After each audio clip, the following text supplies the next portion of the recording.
The year is 1940.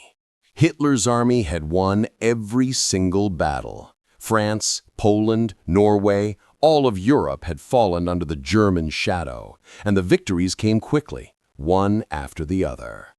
The Nazi war machine was unstoppable, sitting right across the narrow sea from Britain. Only one country stood left, and that country was next. The plan was called Operation Sea Lion. It was the biggest, most important move the German army had ever thought of, a massive invasion across the English Channel to destroy Britain for good. If this invasion worked, the war would be over, and Hitler would rule the world. Everyone knew it was coming. First, the Germans had to win the air war, the Battle of Britain, to clear the sky for the ships. The British Royal Air Force fought fiercely and managed to hold on, making the invasion a little harder, but the threat was still there. The Nazi ground forces were ready, sitting in the occupied French ports, waiting for the final order. For the invasion to work, the German Navy, the Kriegsmarine, needed thousands of boats and barges to carry the soldiers and tanks across the channel. They gathered every ship they could find and packed them into the French ports, getting ready for the big jump. British intelligence knew exactly where this huge invasion fleet was waiting, and they knew they couldn't stop it with just their small navy alone. Britain's defenses were already spread thin, and the few warships they had would be overwhelmed by the sheer number of German transport ships. So, the British decided they could not fight the threat directly. They had to trick it. The idea was simple, strange, and highly risky. They would make the German High Command believe the British Navy was moving to attack first. The British started a secret plan. The goal was to create a fake, crippled invasion fleet of their own. They took the absolute worst ships they had, old oil tankers, broken fishing boats, and rusty barges, and pulled them out into the channel. They even deliberately used a special kind of engine oil to make the ships create huge columns of thick black smoke that was easy to spot from the air. The orders were clear.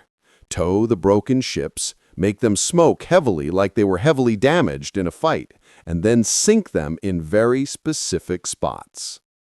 The British wanted the German reconnaissance planes to fly over, see a fleet of disabled British ships, and report back that a desperate, preemptive British naval attack had been launched, but had failed. But the effect was much bigger than they ever imagined. The success of this strange plan depended entirely on the German Luftwaffe. Their reconnaissance planes, flying high over the channel, were the only eyes of the German High Command. They were looking for any sign that the British Navy was moving to stop Sea Lion. And soon, they found exactly what the British wanted them to see. The operation was called Operation Fortitude South, and this specific move was designed to look like a desperate failed attack. The old rusting ships, which were useless for real fighting, were carefully positioned to block the key invasion routes. The heavy smoke made the few scattered wrecks look like a huge, disorganized fleet that had just been badly beaten in a quick naval fight. The German pilots saw the smoke in the sinking ships. They did not see a trick. They saw a massive loss of life and equipment. They flew back and reported a huge disabled British naval formation right in the middle of the channel, sitting dead in the water. This was proof, they thought, that the British were trying a preemptive strike to sink the German transport barges before they even started. The reports landed on the desk of the German High Command. They studied the blurry, smoke-filled aerial photos. They didn't see junk. They saw crippled British fighting ships. They immediately had to change their whole plan for Sea Lion because of this information. If the channel was already blocked by wreckage and possibly mined, the invasion was now much riskier. They knew that to start the Sea Lion invasion, They needed perfect conditions. They needed clear skies, calm seas, and most of all, a channel free of any major enemy formations. The idea of the invasion barges getting stuck in the wreckage of a failed British attack or being hit by unseen mines was a nightmare for the Navy. This fake, sunken fleet completely changed the tactical analysis. The German generals began to argue. They couldn't just sail around the blockade because that would add hours to the journey, exposing their slow transport ships for much longer. They also worried that this might be a trap. Maybe the British had real warships hiding nearby, waiting for the German barges to come out to clear the wrecks. They paused the loading of the invasion ships.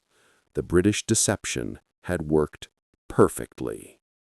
By using simple, broken-down ships and a lot of thick black smoke, they had made the Germans doubt the safety of the channel.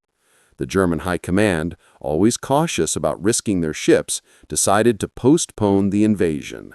They needed more time to study the supposed wrecks and clear the path. Operation Sea Lion was stopped dead in its tracks. The delay caused by the Ghost Fleet was meant to be short, just a few days to figure out the situation in the channel. But for Hitler and his generals, every single delay made the invasion look more risky, and it created more arguments inside the High Command. They couldn't agree on how to deal with the supposed wreckage. Time was now working against the Germans. It was late in the year, and the weather in the English Channel was about to turn bad. The German landing barges were flat-bottomed and completely useless in rough seas. If they waited too long, the autumn storms would make any invasion impossible until the following spring. The Germans sent more planes, but the British were ready. Every time a German plane approached, the British would tow out another smoking wreck and sink it, making the situation even worse. The confusion grew because the ships were so broken and smoke-covered that the generals couldn't tell if they were just old barges or valuable destroyers. The delays dragged on for weeks, and just as the generals were thinking about a new plan, the first big autumn storms hit the channel with full force. The waves smashed into the waiting invasion fleet in the French harbors, sinking some of the barges and damaging dozens more. The damage was not from the British Navy, but from the simple changing of the season. This was the final straw. The combination of the mysterious, dangerous wreckage blocking the channel and the worsening weather made the risks too high for Hitler. He feared that his expensive navy would be trapped in the wreckage and sunk by British ships he assumed were hiding nearby. He made his final decision. On October 12, 1940, Hitler formally canceled Operation Sea Lion. The invasion was not postponed for a few more days or weeks. It was called off entirely. The massive, historic assault that was supposed to end the war never happened. The biggest military threat to Britain was defeated not by a huge, heroic naval battle, but by a fleet of worthless, broken-down old ships emitting thick black smoke. The Ghost Fleet had tricked the sharpest minds in the German High Command. The war would go on, and the world would never be the same. The cancellation of Operation Sea Lion was one of the most important moments of the entire war. The immediate threat to Britain was gone, and the German barges and troops were now moved away from the French coast. Hitler had to give up his dream of quickly conquering Britain. Since he couldn't invade Britain, Hitler turned his attention east. The soldiers and resources that had been waiting in France for the sea invasion were redirected to attack the Soviet Union in 1941. This move created the new, terrible Eastern Front, changing the entire shape of the war. Because Britain survived 1940, it remained a strong base for the rest of the war.